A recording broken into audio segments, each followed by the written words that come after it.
If you're a pop culture junkie who loves TV, film, music, comedy, and other really important stuff, then you've come to the right place. Get ready and settle in for Classic Conversations, the best pop culture interviews in the world. That's right, we circled the globe so you don't have to. If you're ready to be the king of the water cooler, then you're ready for Classic Conversations with your host, Jeff Dwoskin.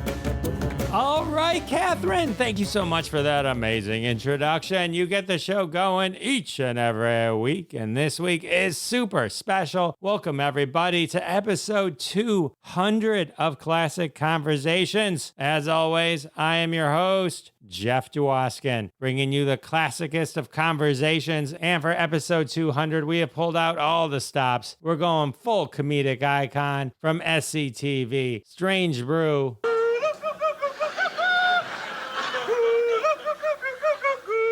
That's right, Doug McKenzie himself, Dave Thomas, is here to help us celebrate 200 amazing episodes. And this episode is jam-packed with so many stories. I'm so excited to share this interview with you. Dave Thomas and I dive deep into his career, SCTV, and so much more. You are gonna love this. I am gonna get to it right now. Coming at you straight from the Great White North, Dave Thomas. Enjoy. All right, my next guest, actor, comedian, director, author, writer. Loved him on SCTV, Strange Brew, Grace Under Fire, The New Show. Author of the book, The Many Lies of Jimmy Leighton. Everybody, welcome to the show. The legend himself, Dave Thomas. Welcome to the show. Thanks. Pleasure to be here. Dave, so excited to talk to you. It's always a thrill to talk to someone who's always kind of been there my whole life, and I've always been a huge fan. So thank you for spending some time with me. I'm like the Queen, Great Britain, who just died, unfortunately, at 96. I've been around a long time. You are royalty. You are. I don't know about royalty, but old for sure. Let's talk about your book real quick. The Many Lies of Jimmy Leighton. So it's available on Amazon. I wrote this. It's a quantum mystery. I wrote it with Max Allan Collins, who wrote Road to Perdition, and he's a very famous novelist. It came about purely coincidental. It was an idea that I had. I had written 3 chapters. Max asked to read them, and when he read them, he said, I would like to work with you on this book. And that was a no-brainer for me because he was an accomplished novelist, and I had never written a single novel. So it was win-win for me. So we wrote it during COVID on Zoom. It came out. It's on Amazon, and I think it's a fun read. All right. Here's the thumbnail of it. Sure. A petty thief from South Boston named Jimmy Leighton is on the run from a Vietnamese drug lord. He owes him $5,000. Goes across the river to Harvard, gets a Harvard sweatshirt, tries to blend in with the student crowd, but he needs money. By occupation, he's a second-story man. So he breaks into a house, but he breaks into the wrong house. It's the house of a physics professor who's doing a quantum experiment in his basement. And Jimmy puts the 2 cables connecting quantum batteries together, and they become the steering wheel of a car in Chicago, 1,000 miles away, in a different version of his life. And then Jimmy starts hopping around from one version of his life to another, trying to get back. And simultaneously, the cops find his body. Well, he's still alive and in a coma, but the cops find him in there. He's been shot in the head in the basement of this physicist, and they are trying to trace it back through the world of sort of academic physics and why would somebody shoot this guy and what's the deal? And so those 2 stories have to converge by the end of the book. That book sounds amazing. It's different, that's for sure. It's funny, you mentioned this is your first novel, right? And it's like, you seem to be king of like doing things well right out of the gate, like about what I know about you, right? So that's how you got into advertising. You wrote some ads, you got into advertising. Strange Brew, we need a director. You directed. All great outcomes. Everything that you seem to touch turns to gold. I was better at it when I was younger. But, I still want to do it. I still want to work. I still have ideas rattling around in my brain that I have to put down on paper and hopefully sell, get somebody to finance. That's the hard part. Just getting somebody behind it. Oh, God, yeah. Yeah, it's a different world out there today. Very difficult. Let's talk about one of your other big ones, which are the Mutants of 2051 AD. Okay. Set 10 years after World War IV. This is not, The Many Lives is not your first foray. No, that was the beginning of the beginning of Strange Brew. What I personally loved about that little sci-fi was that we were showing Bob and Doug, the characters, were showing their movie in a theater. And then to disrupt their own movie, and originally it was bees, it became moths. But they release moths in the theater that freaks out the audience and causes the audience to stampede out, and they destroy the premiere of their own movie. I thought that was a good way to begin a film. I thought it was a great way to begin a film. I rewatched it recently. I mean, I can't even remember the amount of times I've watched Strange Brew. It's just one of those, I think growing up, it was always on also. It was just, I mean, the one thing that kind of always stuck in my head was Rick, Bob, after drinking all the beer. It was, yeah. And then putting out the fire. Yeah. That was too fun. My favorite line in the movie is in the courtroom where Paul Dooley is being cross-examined, and he refers to a videotape of Bob and Doug, and it's actually Max von Sydow and Paul Dooley dressed up in the toques and parkas as Bob and Doug. And he says, you'll note on the video that clearly shows Bob and Doug as the shooters that there's a time code on there. And time code is very hard to fake.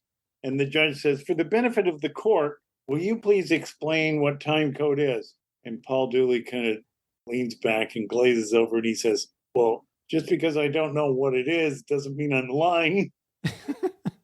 I love that line.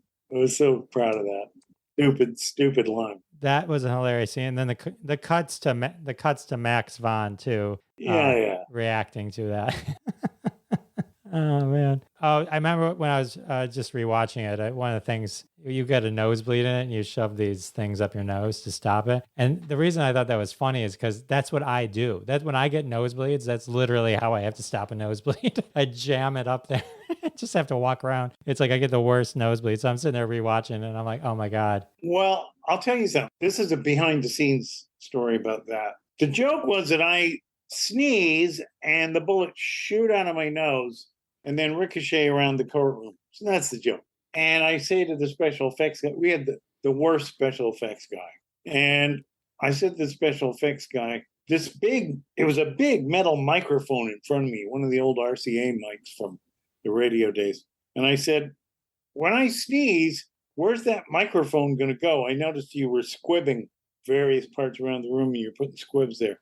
And he said, this is the stunt coordinator or the special effects coordinator to the actor. And he says, well, that microphone is going to go down. I said, well, it has to go down because when I sneeze, I'm going to be doing what everyone does when they sneeze. My head's going to go forward like that. So my head's going to be going down. And he said, there is no way that microphone is coming up. It's set to go. It will go down and away from you. I said, okay. So we do the take. I blow the things out of my nose. The squibs go off and the microphone comes right up, hits me in the forehead and knocks me out.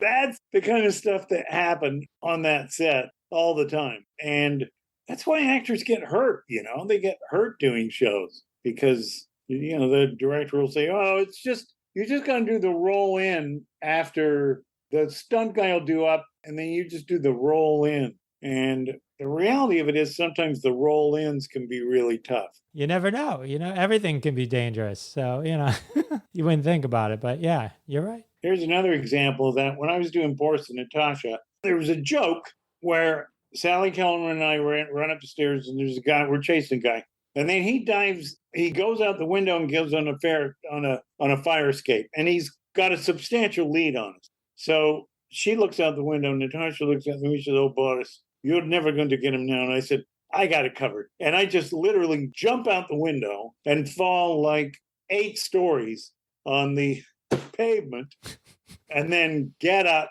and go after the guy. Well, there was supposed to be a fire escape facade of the building at ground level. So I would be jumping off the fire escape basically about a foot below where I was. So when I get to the set that day, I'm looking at the set, and I see there's a scissor lift, a big one, goes up about 6 or 8 stories, and there's an airbag on the top of the on a platform on the top of the scissor lift. And I look at that, and I said to the director, Charlie Martin Smith, I said, "What the fuck is that for?" Because I had a clue. He said, "Well, the fake facade didn't arrive.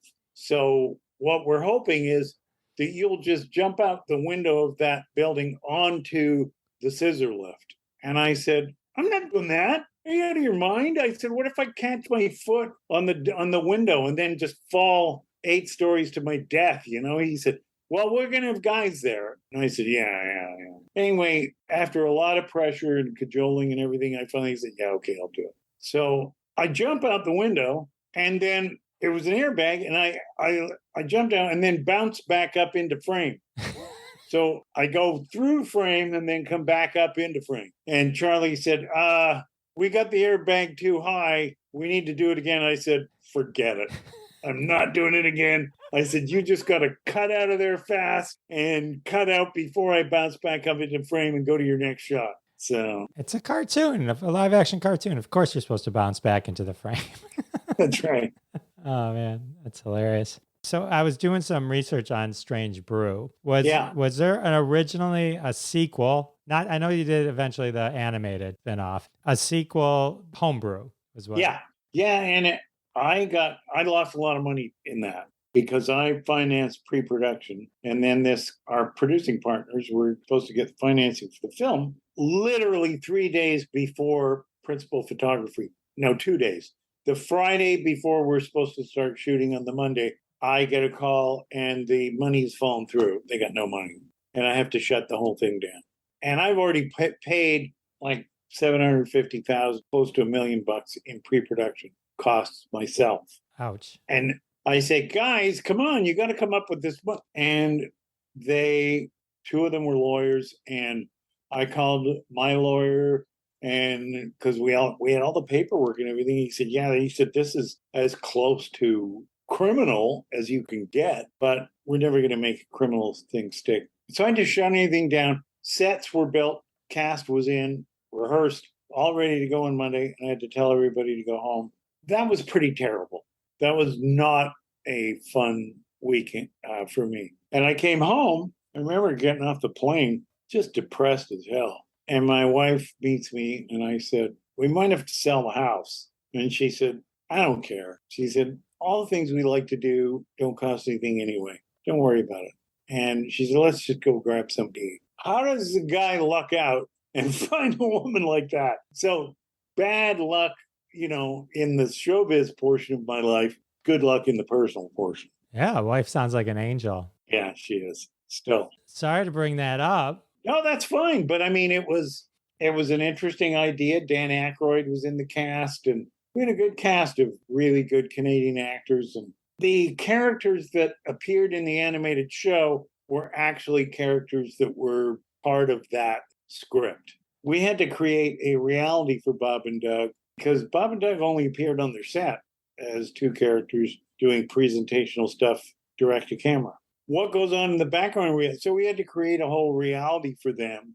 Like, why did they live together? Are they gay? And are their parents still alive? Do they live in the family house? Do they have any brothers or sisters? Do they have any family members? So we had to create all that reality for the movie. And then that became the starting point of creating the reality for the animated show. Okay, so the plot of them becoming garbage men and stuff like that was originally meant for Homebrew, and then that became... Yeah, that's right. I thought it was a good idea for them to have jobs where they would pick up trash and find things that they thought were valuable, and that their whole house was furnished with trash, with stuff that they repaired or cobbled together or pulled out of the trash that other people didn't want. And Dave Coulier, local guy for me. He did the voice of Bob because Rick didn't do it. All right. Well, at least you were able to use the Homebrew concept for that animated feature. So that's pretty cool. Yeah. Sorry to interrupt, but we have to take a quick break. I want to thank everyone for their support of the sponsors. When you support the sponsors, you're supporting us here at Classic Conversations, and that's how we keep the lights on. And now we're back to my spectacular conversation with Dave Thomas. We're still talking about Strange Brew and landing Mel Blanc as the voice of Bob and Doug McKenzie's father. And we're back. Let's see. So Mel Blanc, he was your father in that? Yeah, he was the voice of Bugs Bunny, Daffy Duck, Sure. this amazing guy from the 40s of American radio. And he was one of I idolized that guy. I thought his voice was just amazing. So when we created the characters of our parents, I had this idea for a shot of him just watching TV. And then I thought, well, really, we're not going to see lip flap. So it could be anyone's voice. And then it occurred to me that it be Mel Blanc. And then when we got him to do it, that was great, except his rate back then was pretty pricey. This is in 1981. Mel's rate was $10,000 an hour. Wow. So the producer, guy by the name of Jack Grossberg, went to the president of MGM, Freddie Fields, and said, yeah, we got Mel Blanc for this. And president of MGM said, well, how much is it going to cost? And he said, $10,000 an hour, that's his rate. He said, I'm not paying $10,000 an hour to anybody. Get somebody else to do the voice. And by now, I had in my head that we had to have Mel. So I said to Jack, we got to get Mel. Jack said, don't worry, I'll take care of it. How are you going to take care of it? The head of the studio just said that he won't pay $10,000 an hour. So Jack says, I'm going to tell him that we need Mel for 3 hours, and I'm getting a deal. We're going to get him for 3 hours for $10,000. Do you think you can get him in and out in an hour? I said, yeah. Yeah, he only has like 4 lines or something like that. So Jack said, all right. So then we got Mel Blanc. And Jack went to the studio, the president of the studio, and he said, I got a deal on Mel Blanc. He said, I told you not to use him. He said, hey, I got him to cut his rate to 1/3. The president of the studio said, oh, okay, that's good. That's good. That's a deal. All right. Good work. Dave Thomas, deal maker. Well, it was actually the producer that made the deal, but I got the value out of it. I read that all the major breweries wanted to sponsor you, but the joke about the mouse in the bottle ended up getting them to not want to be connected to the film. Does that sound right? Absolutely right. I should have known this too, because I was a copywriter for Coca-Cola. In the brewing and the bottling business, they call a rodent in a bottle a passenger. That's one of those kind of trade euphemisms, like airlines calling a midair collision a conflict, where right. Friendly fire. People are like literally vaporized out of existence, like they were never here. That's a little more than a conflict. And so they don't like passengers in the bottling and the brewing business. So they said, you got to take that out. And I was like, no, that's our big joke. We're not taking that out. So in Canada, they controlled not just the breweries, but also the beer stores where you buy your beer. In Canada, at that time, you couldn't buy your beer in the supermarket. You can now. Canada was still a Scottish Nazi empire back then. And you had to buy your beer at a beer store. And the beer stores were all owned by the large breweries. So they shut us out of the beer store too. So we not only couldn't use a brewery, we couldn't use a beer store. And then ironically, it was like 10 years later or something, 15 years later, they hire Rick and me to launch Molson's in the US. But it wasn't the Canadian brewers. It was Miller. It was the president of Miller Brewing in the States who had got the rights to bottle and release Molson's in the US. He said he wanted to use the McKenzie brothers. That's how we got. So it was like, shut out in 1982, brought back in 1998. Well, there you go. Time heals all wounds. I read that A is 174 times in Strange Brew. Question though is that how many times it appears in the script, or was everyone just free to use it at will? Oh, I don't know. I never counted that. I didn't hear that. It's 174, is it? Yeah, that's what I read. And then, but my question is it in the script, or is that just a Canadian thing you add on? You just know to add on. Let me put it this way. Some of them would have been in the script, but not 174, that's for sure. Because there was some improv there too. So we would have done improv and tagged A on ourselves.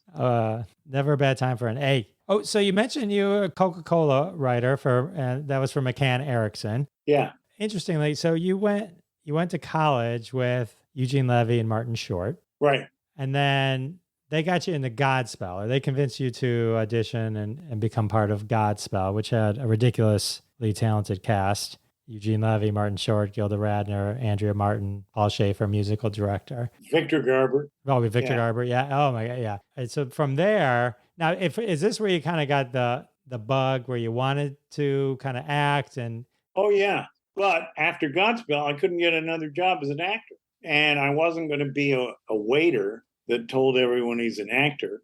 So I tried for a couple of months to get a gig, and I didn't. And then I thought, well, screw this. I'd been editor of the student paper, and it had a little publishing setup. So I went back to the student paper and I wrote up and printed up some fake ads. I just got pictures out of magazines and then made up a product and copy for it. And then I did some fake TV scripts and some fake radio scripts, put a little package together. And then back then we had Yellow Pages, no internet. I just went through the Yellow Pages, calling every ad agency and setting up meetings with the creative directors. Got a lot of doors slammed in my face because I went through everything until I got to the M's at McCann Erickson. And then I got hired. So at first they put me on the Coca-Cola account, which I thought was kind of cool till I found out what I was going to be doing, which is the retail print ads, which is probably one of the shittiest jobs in advertising because it's all on sale this week, 2 for 1, things like that. It's just terrible, and not good for writing at all. But one of the things I had to do in that retail writing job for Coca-Cola was a contest called Capital Caps. And the premise of the contest was they had people would pop the cap off a bottle of Coca-Cola, peel it back, and then there'd be, you won $10,000 or something underneath so it was a promotion. So I had to write a spot for it, and Coca-Cola is a very litigious company, especially for off-brand stuff like a contest. They gave me 28 and a half seconds of legal copy for a 30-second spot, which is just like, thanks a lot. So I remember this bit that Don Knotts used to do on The Tonight Show, a weatherman, with a bunch of charts that he pulled down, breakaway pointers and things like that. And the premise was that the sheer volume of what he had to tell was too complicated for him to be able to do it. And that was a similar problem that I had where I had 28 and a half seconds of legal copy that somebody had to get through. So I made that the joke, and I had charts and breakaway pointers and things like that. I pitched it to the creative director at Cannes, and he said, nah, we can't send this script to Coca-Cola. They're not going to know how to read it. They'll never do it. He said, you have to go up there and pitch it to them live. And if they see you pitching it, they'll think it's funny then. So I said, okay. So I went up to Coke and I pitched it. And then the president of Coca-Cola Canada said, who do you want to be in this? And I said, Tim Conway, just thinking, sure, why not? As a dream, he would be a fabulous guy. Well, within 2 weeks, I was on a plane to LA to shoot this spot with Tim Conway. And Tim did such a funny job on it that it won awards, and it was like the promotion was a huge success. Then Coca-Cola said to McCann, fire the head writer of Coca-Cola Canada and make this guy the head writer. So now I'm only in advertising for 3 months. So I'm now the head writer of Coca-Cola Canada. And so they were doing their own lifestyle spots then, which is kind of advertising Coca-Cola does, the inobtrusive placement of the bottle in Thanksgiving dinner scenes and things like that. Sure. People will associate it with good times. Anyway, I did a couple of those spots, and the president of McCann in New York saw one of my spots, and he said, I like that spot. Get that guy down here. I want to give him a couple of things to do. So now I'm in New York, and their offices weren't on Madison Avenue. They were on Lexington. And I remember this office. It was just palatial. It was these beautiful rugs, a grand piano and everything. And there's this little guy in a gray suit with a string tie, like a young Colonel Sanders. And this is Bill Backer, the creative director of McCann Erickson Worldwide. And he's the big guy for Coca-Cola. He wrote, I want to teach the world to sing, that mountaintop commercial with all the kids. And he came up with the slogans, things go better with Coke, and it's the real thing, Coke. So this guy's a legend. But I'm sitting in his office, and I don't know what to say. He starts quoting Shakespeare. Well, I was only a year out of college, and Shakespeare was one of my majors when I did the master's degree. So I thought, well, okay, he's quoting Shakespeare. I can quote you. So I started quoting Shakespeare back to him. Well, he loved it. That was just, suddenly I was his golden boy because I could quote Shakespeare. So he says to me, do you know how to write a jingle? And have you ever written a jingle? That's what he said. And in advertising, you don't say no, because then you're out. So I said, yeah, sure. I've written a lot of jingles.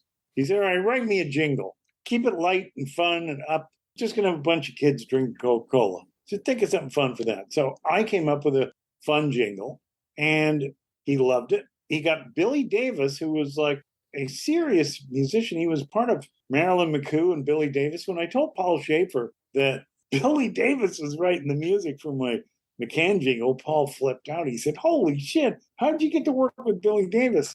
So then the spot wins a Clio, which is the sort of Oscars of advertising.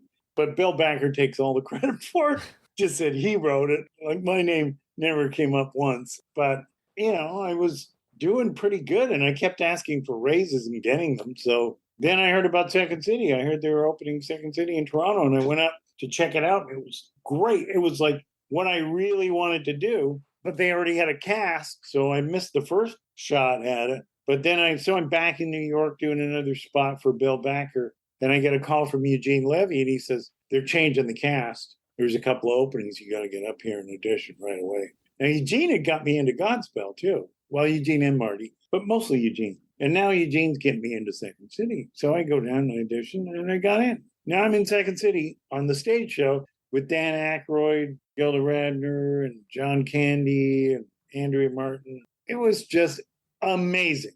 And then they left. Some of them left. Gilda and Danny left for SNL. That was back in 75. Bernie Sahlins, the guy who ran Second City, said, let's do our own show. And I said, I remember saying to him, well, there already is a sketch comedy show on late night. And it's a huge hit.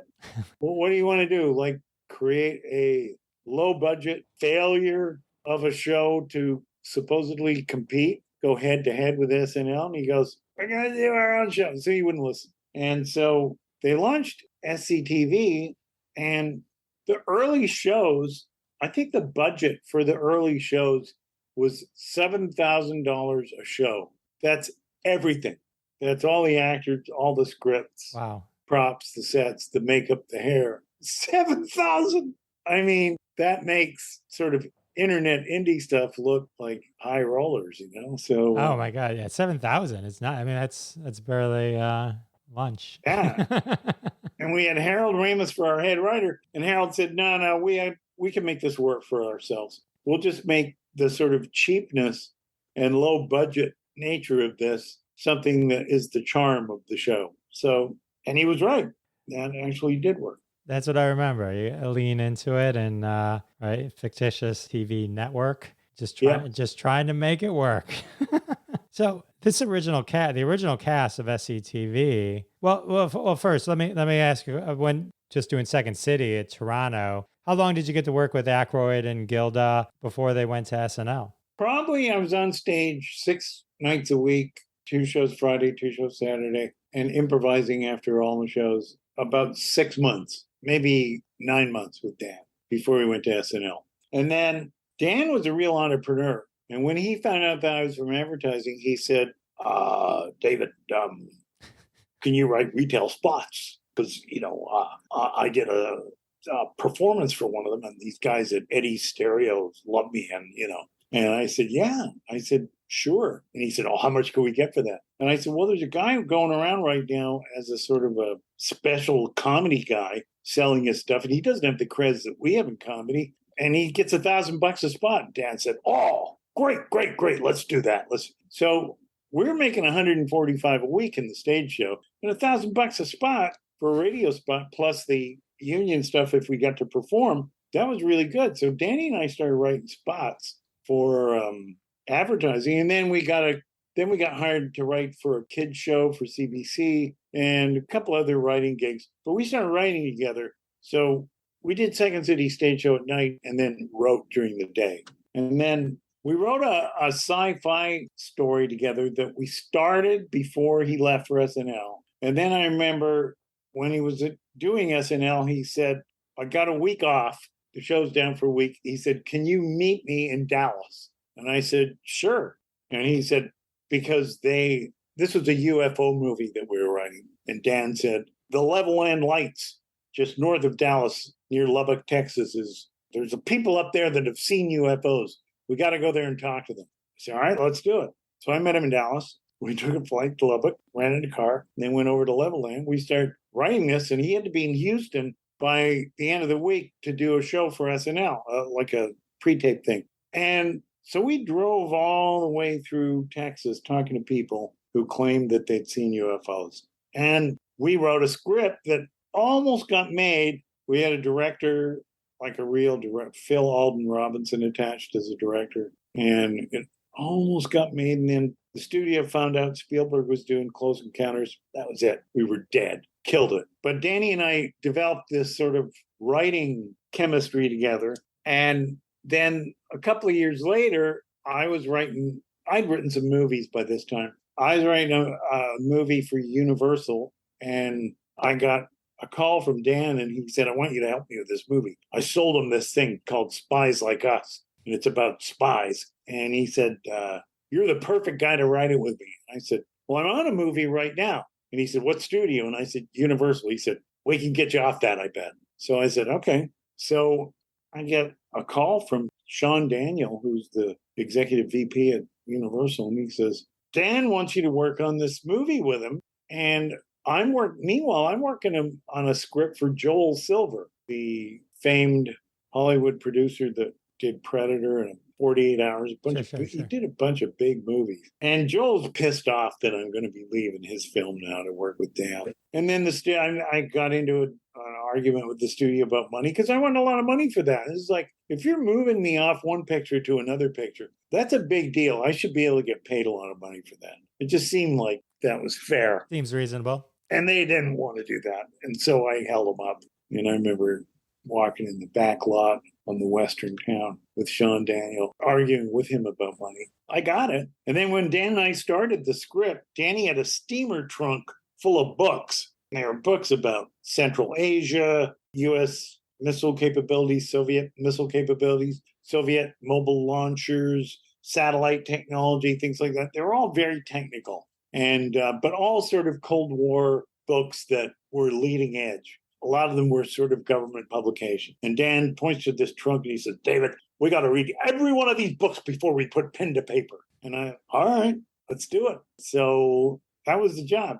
I love Dan. And I've written with him periodically over the years and done stuff with him. Dan's got contacts in the CIA, and I've done stuff with him and some of his CIA buddies. And he's always been an interesting guy to hang out with because there's always something going on, you know. He seems like he'd be an interesting guy. Was it hard for him and Gilda to leave, to go to SNL? I mean, now with hindsight, we know, those 5 years are so classic. Yeah, Danny was very ambivalent about it. He was very conflicted. And it was Belushi that talked him into it. And I remember the phrase Belushi said to Dan, forget the provinces. You're in Ontario, in Toronto, doing a little comedy show. Come to Rome.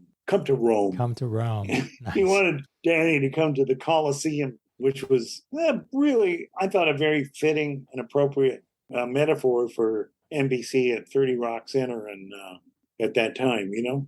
So Dan finally went, and Gilda went right away. But Danny was conflicted about it. When you started focusing on SCTV, who became your new writing partners now that Dan was gone? Joe Flaherty and I worked a lot together for the first 2 seasons. And we wrote a couple of things that I thought were really groundbreakingly new and different type of sketches. We did a a Fantasy Island parody that had Fantasy Island, Casablanca, Road to Morocco, and The Wizard of Oz, all as sort of reference threads weaved throughout the sketch. And it moved from the landscape of one of those movies to the other. And that had never been done in sketch before, not in shows or Laugh-In or any. So I thought that was really exciting and fun. Then in the third season of the show, Rick Moranis joined the show, and then he became my writing partner because we just were so prolific together. Rick came in with a million ideas. He was very fast, very smart, and just wrote like a robot. He just got so much stuff out. We did this parody of Bob Hope and Woody Allen called "Play It Again, Bob," and we basically improvised that into a tape recorder, and we transcribed it with secretaries type it up. But what was on TV was pretty close to what we originally improvised together. And we started doing duos like that, Hope and Woody Allen. Then we did Cronkite and Brinkley a bunch of times. And then we did we did some historical characters like Shakespeare and Bacon. Shake and Bake was our concept.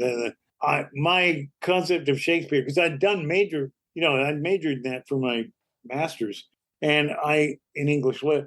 And the Shakespeare was, to me, he wrote for the people of his time. He wrote for the groundlings. And I always had this image that Shakespeare was just a sweating weasel scribbling backstage and handing pages to actors just before they're about to go on. That it was that fast and not at all the sort of literary way that we study it and marvel at the images and things like that. People talk like that back then. It was a different time. Very sort of floral language, very Elizabethan. People had classical educations and many of them could speak Latin, knew references and things like that. So things that we consider unimaginable as writers, and we study the literature and revere it.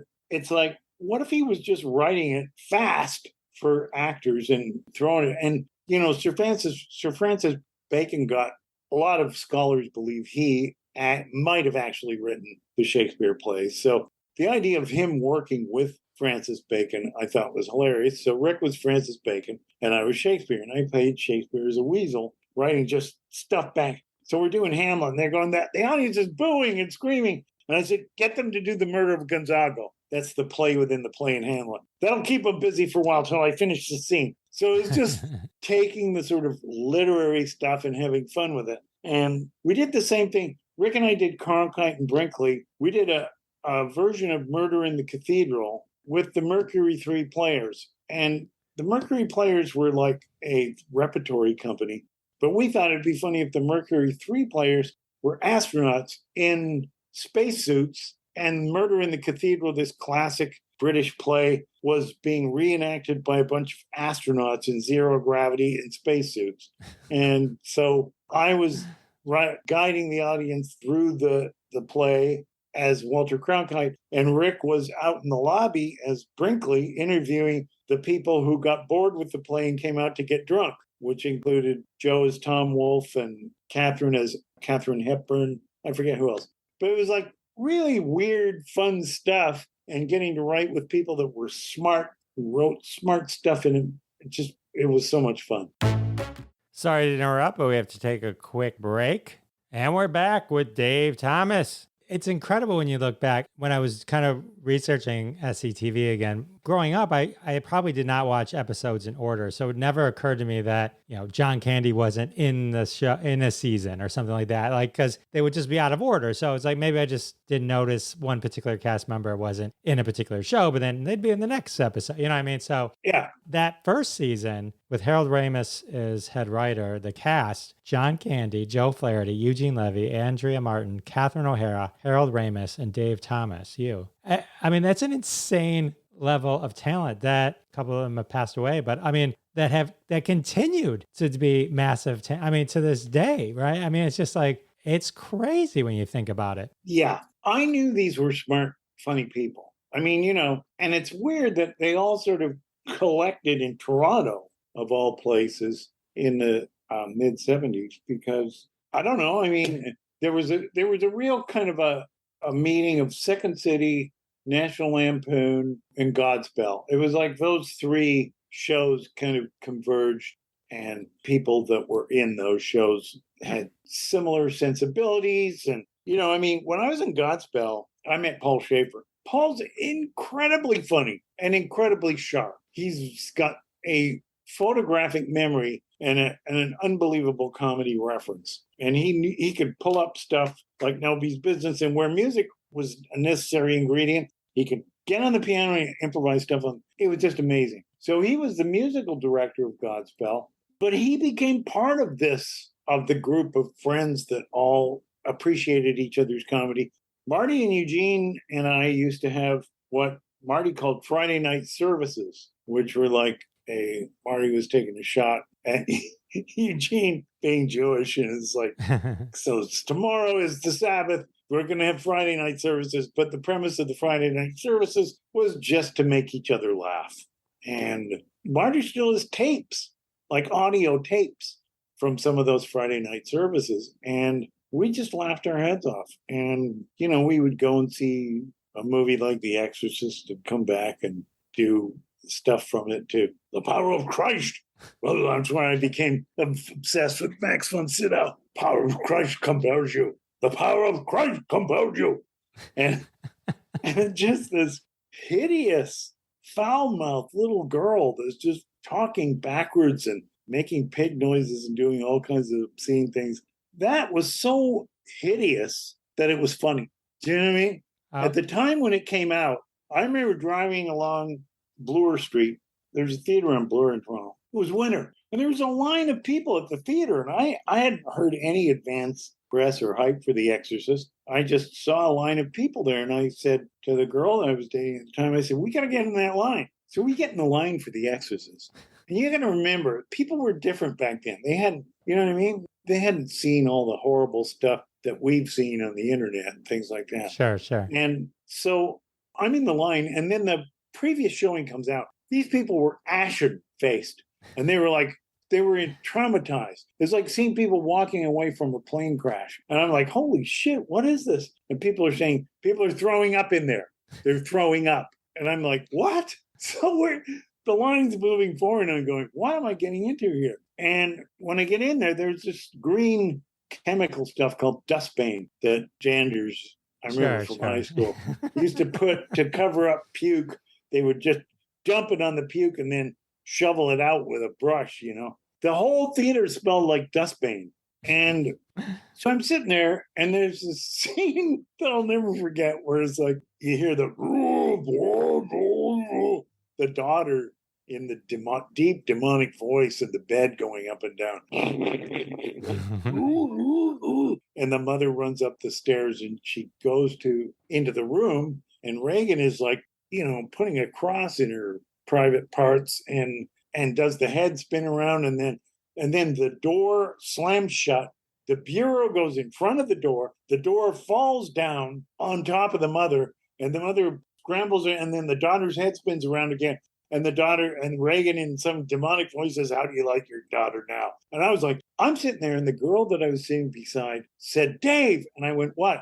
She said, there's goosebumps on your face. And I was like, so terrified. I was like this, and I had goosebumps on my face. And, people were in the break between horrible scenes. People were like lighting up, because you could smoke in theaters back then. They were lighting up and smoking. It's like, and people that didn't smoke were going, yeah, give me a smoke.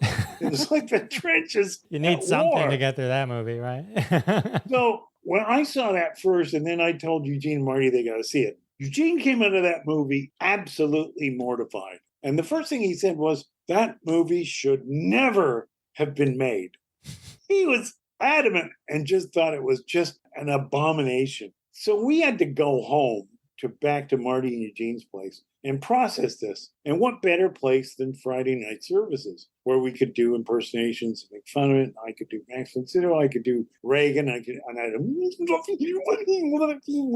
that tape going backwards and things like that were an important part of the sort of terror, but also something that you could parody. So even as early as that, before we were in SCTV, when I think Eugene might have been in Second City at that time, I'm not sure, but it was really early on. And we were already into parodying stuff. for our own amusement. And then when we get a job where we get to do it for a living, I mean, how does it get better than that? That's fantastic. So when you, for SCTV, for season 3, when you became the head writer, how did you make it your own when Ramis left and you took over? Well, I was Harold's unabashed protege. That's how he described me. And he came into the office. He was so smart. And I knew, oh my God, this guy, when somebody's smarter than you, you know it, And generally, when I'd walk into a room, I'd look around, I'd think, I'm smarter than most of these people. But I get in a room with Ramis and it's just like, oh shit. Okay, I got to bow my head reverentially here because this guy's a lot smarter than me. And so Harold laid down the gauntlet on the first day of writing. And he just said, each of you should be able to write 1 sketch per day. I'll write 2. That's what Harold said.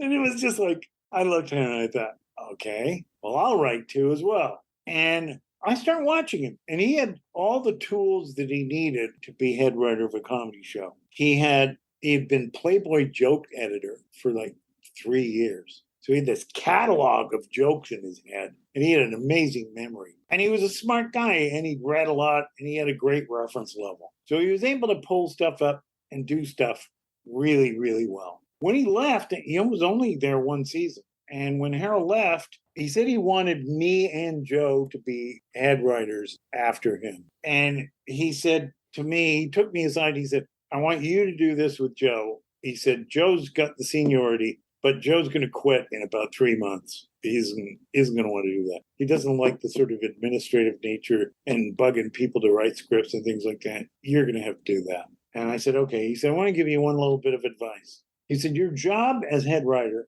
is not to try to make the show conform to your sense of humor. Your job as head writer is to try to take a look at what anyone is working on and try to find a way to help them to make it better. And I thought, well, that's really smart.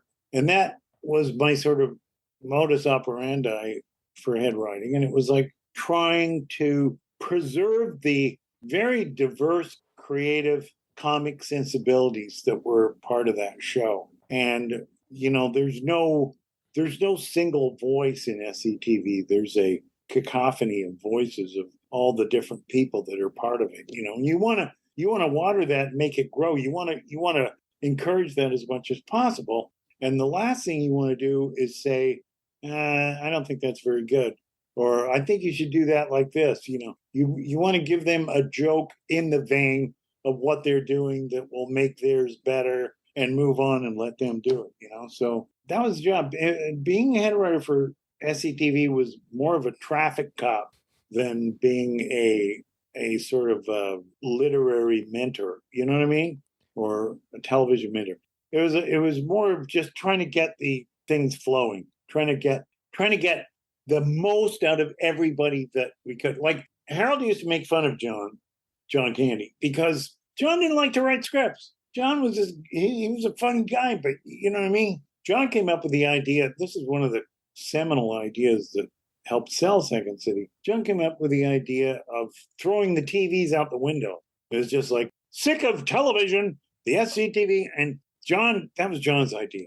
And that's typical of the way his mind worked. And Harold used to tease John and said, other people bring in scripts and you bring in some notes that you jotted on a cocktail napkin. And that was true. But you know what? When I got the job of head writing for the show, and I went to a couple of the writers, because when we went to the 90-minute show, we couldn't do it ourselves anymore. And so we added other writers.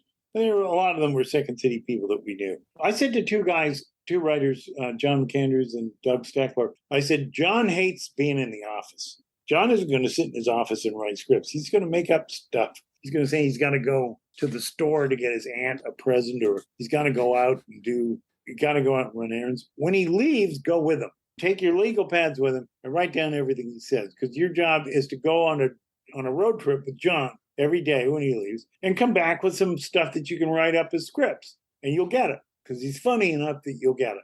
Just laugh at everything he does and encourage him to do more, and you'll come back with material. So, you know what I mean? It was like that. It was like, how do you get the most out of John? You don't force him to sit in an office and write scripts, because he couldn't do that and he would go nuts. So you find a way to allow him to do what he does, but send a couple of writers with him as scribes and just take down everything he said, you know? That's brilliant. Did the show change a lot? Did you guys like the vibe Yeah. when you moved to NBC for that 90-minute version? Because now you're on night, you're right. Now you're late night in the US. Because you've been mostly Canada, syndicated US before that. But now It you're. was still late night. It was always late night, even when it was syndicated US. But in the third season, it changed a little bit because Brandon Tartikoff, who was the president of NBC at that time, was watching the show when it was syndicated. And he had plans for SCTV that we didn't know about at that time. So he put SCTV and all the O&Os, the owned and operated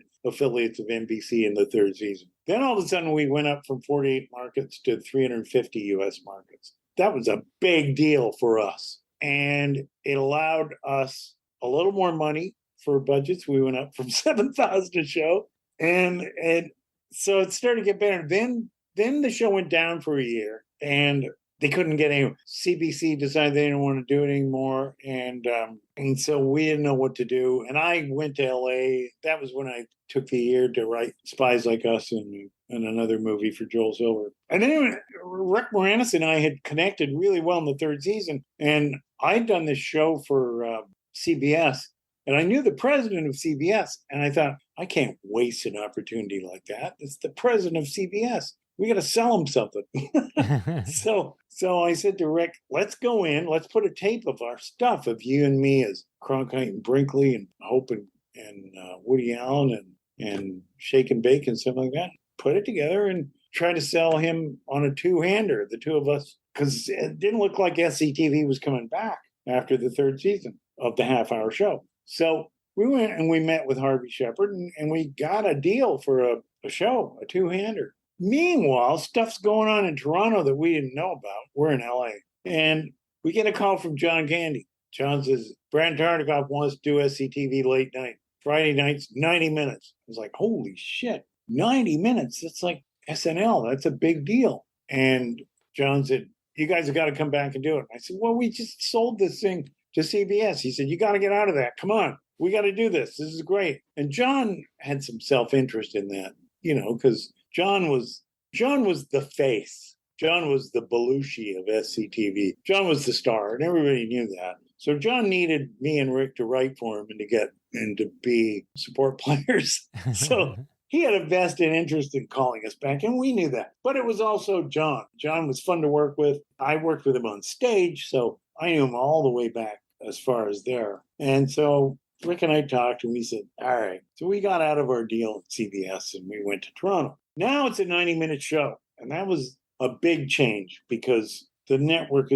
our budget goes up, and the network has a vested interest in the show. And they say, you got to have musical guests. You can't do 90 minutes of comedy without a musical guest. So then we had to figure out a way to incorporate musical guests in a way that was novel, not just throwing the way they do on SNL. Ladies and gentlemen, the police. You know, Right. We couldn't do that. We had to figure out a way of incorporating them in to our little fictitious network that was doing its programming day. And for a 90-minute show, we needed a thread. We needed a story thread that held all the various sketches together. So there was a lot of stuff that had to be done to adapt the show from the half hour to the 90-minute show. That's a big jump, 30 to 90. Yeah, it minutes. was a big job. Huge. And television is, especially television, that kind of television is all consuming. And it's funny, you know, you give it everything you got and you write all the sketches you think you can write. And then guess what? It's Monday and you got to start all over. and write a bunch more. I was like, oh my God, when is this going to end? So there is a built-in burnout factor in all of those shows, you know, that you have a certain number of shows that you can do and then you're just repeating yourself or doing garbage. You left at the end of this. Is that part of the burnout? You left at the end of season 4. Well, I was burned out. Yeah, as head writer and as the guy that sort of helped put the pieces of the 90-minute show together. And then we got John Candy and Joe Flaherty started writing a movie for Universal called Going Berserk. And then a couple of producers that Rick and I knew in LA said, you guys should do a McKenzie Brothers movie because that's a very popular franchise. And we were on the cover of Rolling Stone and Time magazine. And we thought, all right, well, we'll see about that. So Rick and I started writing a script, and then the producer of Second City, Andrew Alexander and Bernie Solms, came to us and said, you guys can't do a movie. You're under exclusive contract to us. So we'd done an album, and our album went gold, then it went platinum, and then it went double platinum. And we're like, holy shit. And Rick and I made quite a bit of money off that album. And so we thought, well, we'll hire a writer. We can't write it ourselves. We'll hire a writer with some of our record royalty money. So we did that. And then we got a script back that was just so wrong for the McKenzies and didn't capture the voice of the characters and didn't even do what would be a story that. So we were both rep by Creative Artists Agency, by CAA at that time. And we get the script and read it. It's not Thursday or a Friday or something. And the agent sends the script to all the studios to see if he can get a bidding war. And by Wednesday, we had a deal. So Friday, we just read the script for the first time and realize it's wrong and we can't make this movie because it's not right. We're still on SCTV. And Wednesday comes around, we got a deal, an offer from MGM. So now it's like, oh, now what are we going to do? So Rick said, we're not doing this. He said, I don't want to do it. And I said, well, how often do you get a chance to do a movie? You know, how often do you get a movie just handed to you? And we've already got characters that the audience knows. So we've done that awareness stuff that you got to do. That's part of the launch of anything. He said, but the script is all wrong. I said, well, rewrite the script. He said, but they bought this script. I said, I'll bet you they didn't even read it. And I was right. They didn't even read it.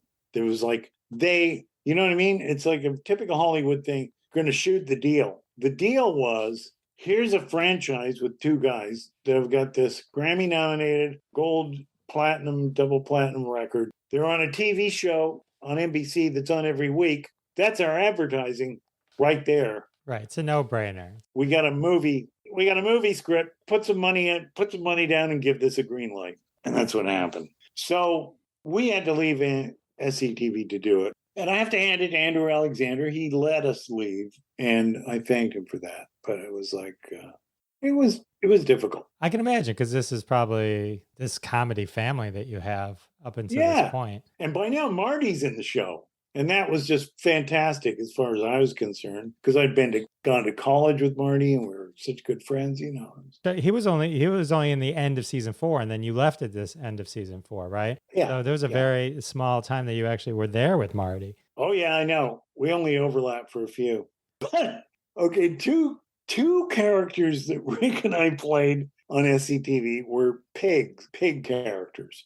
We had pig noses. Rick had this concept called Carl's Cuts. And the premise was that he was a pig-nosed butcher who was also a film editor. So he cut meat and he cut film. And hey, what's the difference, right? You cut some head cheese, you cut some film. So he asked me if I would do a character with him. And I said, yeah, but we can't just do it on the set. Let's do a piece. So we wrote this piece, a parody of Deliverance. And it was, my idea was that there was this horrific scene with Ned Beatty where he gets raped by these two hillbillies. And they tell him to get down on all fours and squeal like a pig. I had always thought that was absolutely horrific, but funny because it was so horrific for the same reason that The Exorcist was funny. And I said, what if we do these pig characters and we get encountered by hillbillies, but they tell me as the Ned Beatty guy to get down on all fours and squeal like a man. That, to me, is the reason to do this. And Rick started laughing. He said, okay, let's do it. So one of the things that I always told Marty Short was that Marty's ears kind of stuck out. And he had this weird little Irish face. And I said, if you pull your hair back, you look like the mountain boy in Deliverance. You look like that mountain boy. So I said to Marty, will you be the mountain boy in our Deliverance parody? And Marty was up for anything. And he was, sure. So he gets made up as the mountain boy. He looked exactly like him when he got made up. Oh, man. So we do this parody of Deliverance as the two pig characters. And here's how the two pig characters came about. It's really funny, but sort of sad in another way because it had a bad effect on the producers of Second City. We were going to do a parody of the two producers Andrew and his partner, Len Stewart.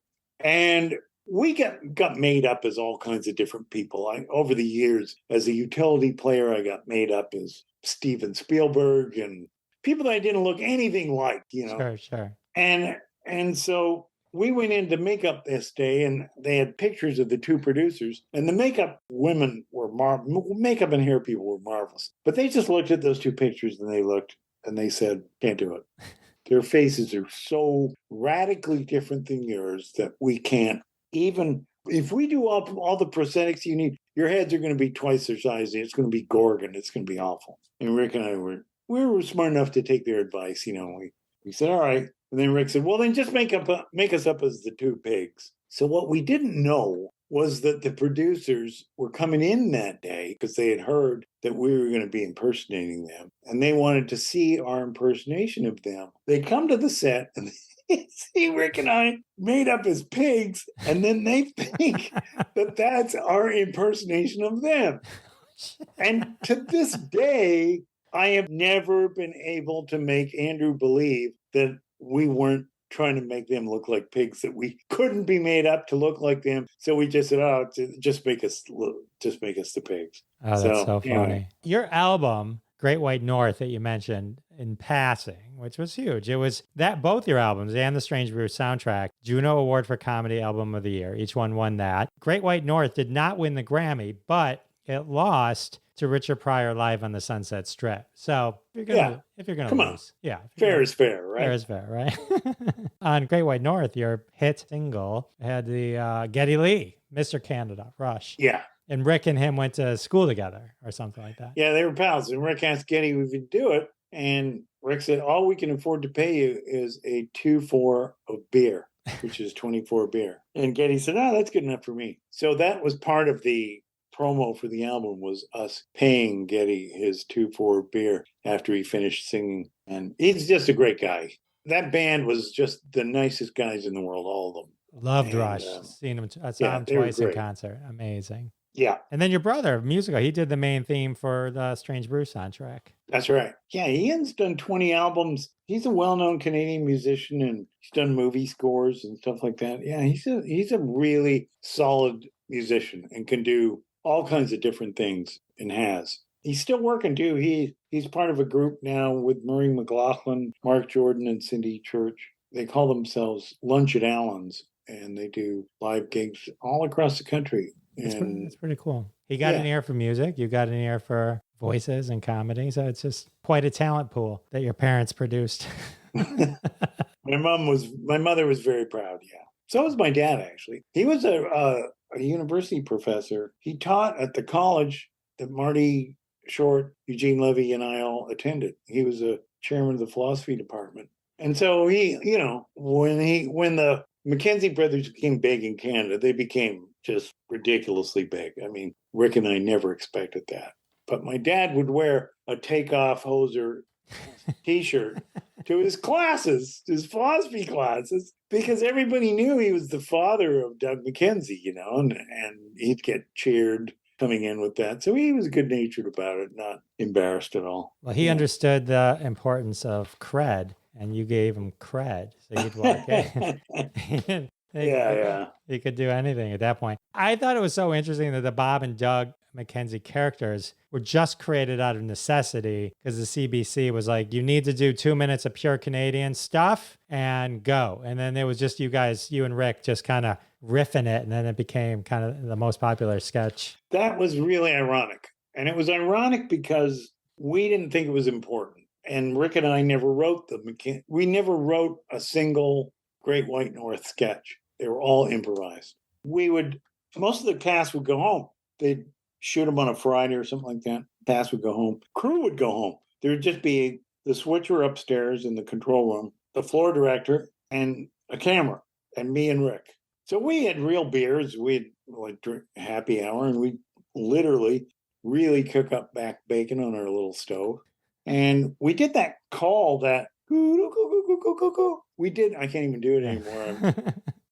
But we did that call as kind of a stall to give us time to think of what we were going to do in that one. Because I remember on more than one occasion sitting with Rick on that set, and the floor director would count us in. He'd give us a 5 count to come in, 5, 4, 3, 2, 1, and then point. And then we had to go. So I would start with that little loon call. And, but I remember during the count on many occasions, Rick turning to me and saying, "You got anything?"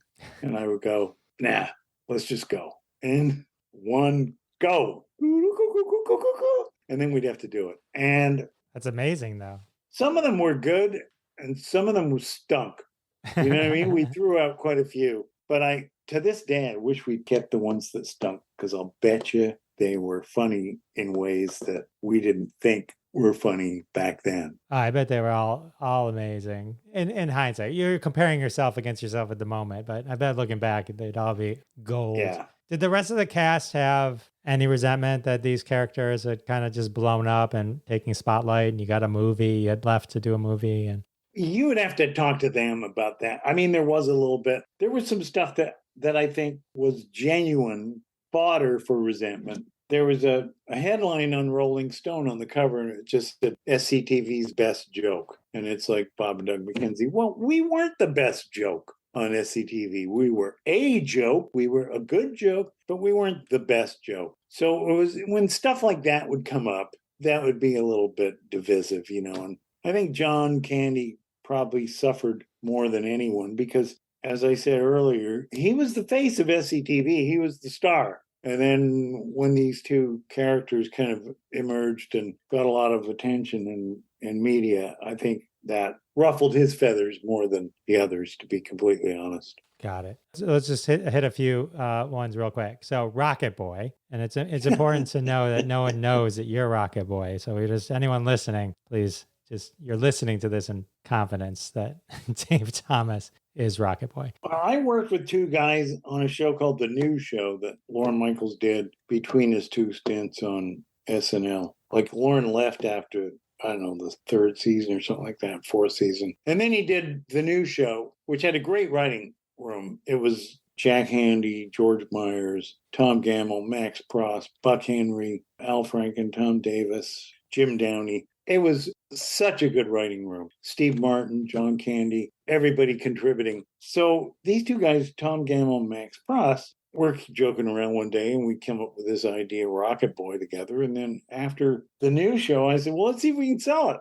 We sold it to Orion. It was low budget, of course. That's my luck on anything starting out. But it was fun to do. And these guys had a real sort of crazy style of writing. And I thought, well, I'll do it. I've never done anything like this before. This will be fun. And so John Candy guested on it. Rick Moranis guested on it. And yeah, it was fun to do. The News Show, it's an interesting crisscross of events, right? So Lorne Michaels leaves Saturday Night Live. Dick Ebersol goes to fill in, which then was the cancellation of the Midnight Special, which is what SCTV filled in on when they moved to NBC. And then later, so Lorne's not doing Saturday Night Live yet. And then you guys do The News Show, which was basically him making a new version of Saturday Night Live, basically. Which when I was kind of looking at this show, I watched some clips and I was reading about it. It was like, it reminded me of Dana Carvey's Too Funny to Fail documentary. It's like how you mentioned a bunch of the names, but I mean, the musical guests, Pretenders, Randy Newman, Cyndi Lauper, every big name. I mean, your guests, Candice Bergen, Penny Marshall, Steve Martin, Kevin Kline, everyone. Carrie Fisher, John Candy, Cathrine O'Hara. It's like it was a who's who of who, and it just tanked in the ratings. Here's what helped it tank. It was on at 10 o'clock at night on a Friday when the young people were the target audience for a show like that were out. So that's not a good time slot for a show like that. And then another reason it tanked was Lorne. Lorne wasn't really committed to the show. Lorne was really trying to get back on Saturday Night Live. And I mean, we started shooting that show on West 57th Street in New York at the CBS studios. And then Lorne managed to talk NBC into letting him into 8H when Dick Ebersol wasn't using that studio, which is where they shoot Saturday Night Live at Rockefeller Center in Studio 8H. So he's crowding Dick out of his own job as producer of SNL, and it's only a matter of time before Lorne comes back, and we could see that. So it was like Lorne's real lack of commitment to that show, and then the time slot. Yeah, it tanked. I remember going into Lorne's office one day really pissed off. I had the ratings, and I just threw them on his desk. And I said, 66 out of 69. 69 shows rated that week. We're 66 in the ratings. I said, not bad for the legendary producer of SNL. I said, what in the fuck are you doing?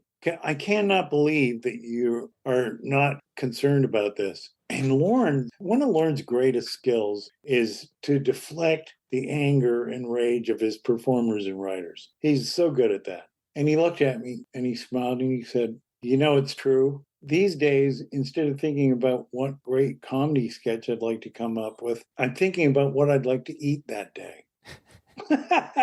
Nice. Well, I burst out laughing because he totally diffused me. And it was like, I said, come on, man. I said, what are you doing? And he said, it's all going to come out in the wash. And he knew stuff that I didn't know.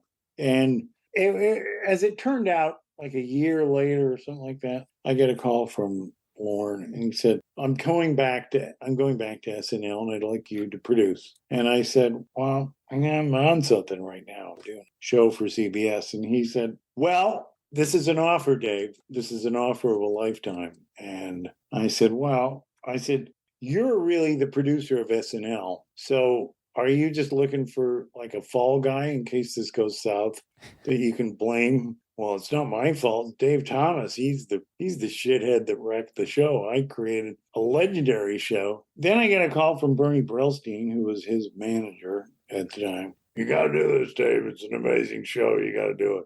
And then I get a call from Brandon Tartikoff, who's the president of NBC. And it's like, oh, man. But I honestly didn't want to do it. And I thought, that's Lorne's show. I'm going to still keep doing my thing, things that I like, the things that I want to do. They may not be the biggest, most successful things in the world, but they're mine. They're not Lorne's, they're mine. So I passed. And he said, no. Everyone told me I was crazy. My agent left me. You're turning down SNL? I'm sorry, Dave. I don't think I can represent you anymore. I said, well, you never did anyway. So it's like, some people say, who's your agent? You know this old joke, right? Who's your agent? I don't have an agent. I'm with William Morris. It's just, agents are in the business of doing things for themselves. They're not in the business of repping anybody. They're in the business of taking care of themselves.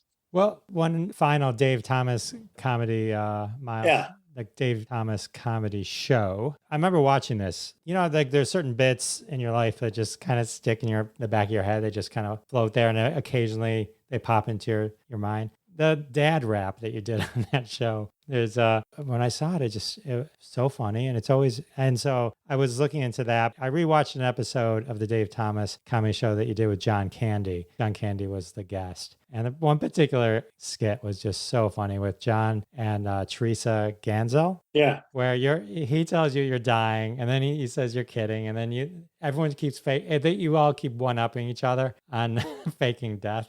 I mean, it was a funny show. Was it also just great to be with John Candy again? Oh, yeah. I mean, that particular sketch that was in the style of a lot of improvs that John and I used to do together at Second City in the stage show. So that was an easy thing for us to do because we had real rhythms there, And I mean, John was a guest on the new show too. And I remember my brother Ian saying, it was great to see you playing with John again. Because John was like a big kid. He just liked to play. Comedy was playing to him. You know what I mean? It's like Robert Redford in The Natural, just wanting to play ball. None of the politics, none of the fame, just wanting to play ball. John just liked to play he liked to do comedy. He liked to make himself and other people laugh. And so we were playing Brezhnev and Gorbachev, I think, in the new show. And we went off book. And my brother Ian said, I remember seeing Buck Henry's face just freeze when he realized you guys aren't doing the script anymore. You're not reading off the cards. You're just flying by the seat of your pants. And he didn't know where you were going, and he had to wait for you to stop talking before he could say his line,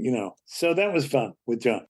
But, the Dave Thomas comedy show you can see on my website, there's a little version of the opening that I did originally, which is what I wanted to do, and CBS didn't want that. I opened the show in a theater in Long Beach, and I had an orchestra, I had an audience, and then the curtains opened, and I had an 80-foot blue screen behind me, onto which I projected a California road going off in infinity to the mountains beyond, and a car. I had a Mustang actually on the stage. And I said to the audience, some set, huh, folks? This isn't going to be like, Saturday Night Live where you come to a living room set, you're there till the commercial break. You don't know what's going to happen on this show. I said, come on, let's take a ride and take a look at our set. So I get in the car, I'm driving, and then it's intercut between me out on a California highway driving and the audience. And what I did was I'm driving along, and then I stop for an armadillo that's on the road, and I pick it up and look at it. And then some Mexican banditos come up. And I go, hey, we want some money? And I go, I don't have any money. And they've all got guns, and they got the bandoleros. And they're from the Magnificent Seven, or The Good, the Bad, the Ugly. Sure. And so I say, I don't know, I think I got like $6. They go, $6? $6? And they're all laughing, and they're going to kill me. And then I go, oh, I know where you can get some money. And I point to the audience behind me, and I did a reverse angle and cut the audience, the point of view, putting the camera in the theater, looking out at the audience into that screen so that it looked like the audience. I said, there's a couple hundred people back there. They all got wallets. They all got money. And the Mexican banditos look at them and they go, amigos, vámonos. And they ride off into and I'm like, boy, I got out of that one. So they become characters in the show later in the show. They're sitting in the audience. And that's the kind of show I wanted to do. I had all kinds of bits worked out with the audience and the cast. And CBS saw this and they went, no way. We want Dave in a studio in Hollywood with a studio audience, and then we want to cut to the sketches. That's what we want this show to be. So that's what the Dave Thomas show ended up being, but it didn't start out that way. It started out as something much more experimental and fun. But I didn't have the clout to get them to do that. Well, I would have let you do it. And I think it's their loss. I think you're welcome. You're welcome. Next time I'm running a studio, first call I make, Dave Thomas. All right. Dave, thank you so much. All this time, it's an honor to spend time with you. And it was a pleasure being on your show. Thank you. All right. How amazing is Dave Thomas? So generous with his time and sharing all those amazing stories. Definitely check out Dave's new book. There's a link to it in the show notes. You can get it on Amazon. The Many Lives of Jimmy Leighton. It's awesome. Also, now's not a bad time to rewatch Strange Brew. If you haven't seen it in a while, dive into some SCTV. So much Dave Thomas you can just bring into your life. You deserve it. You deserve it. Well, I can't believe it. With the interview over, that means episode 200 is over. We've completed 200 episodes, everyone. Quite the milestone. Thanks once again to my special guest, Dave Thomas. And of course, thanks to all of you for coming back week after week. It means the world to me, and I'll see you next time. Thanks so much for listening to this episode of Classic Conversations. If you like what you heard, don't be shy and give us a follow on your favorite podcast app. Also, why not go ahead and tell all your friends about the show? You strike us as the kind of person that people listen to. Thanks in advance for spreading the word, and we'll catch you next time on Classic Conversations.